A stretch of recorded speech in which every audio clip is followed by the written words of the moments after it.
नमस्कार, मी ॲडव्होकेट शंकरराव वानखेडे।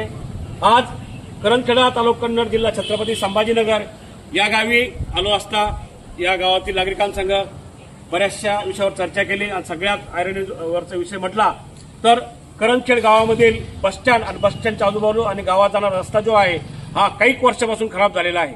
या रस्ता बऱ्याच वेळेस ऐकलेले हा रस्ता मंजूर झालेला आहे, याचा निधी येणार आहे, हा रोड लगेच बनणार आहे, परंतु या लोकांना ही जी परिस्थिती गंभीर झालेली आहे, यातून काही लोकांचे कंबडे गेले, काही लोकांचे हातपाय मोडले, काही लोकांचे ऍक्सिडेंट झाले, काही लोक वारले आणि काही लोक कायमस्वरूपी अपंगत्व झालेले आहे।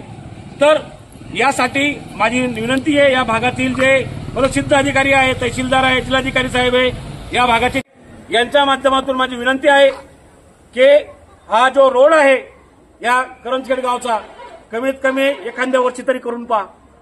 काही वर्ष झालेले आहे, इथून जर कधी आपण बसस्टँडपासून कधी गावात गेलो तर हा रोड मुळीच झालेला आहे का? कधी झालेला धोरण सांगा ना, कधी झालेला आहे?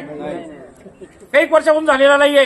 आमची मागणी आहे, कधी या गावात जायचं असलं तर या रोडपासून तर गावात जाण्यासाठी इच्छा होत नाही, गाडी न्यावं वाटत नाही, टू व्हीलर न्यावं वाटत नाही आणि पाऊस कधी पडला तर पायी बी चालवा वाटत नाहीये।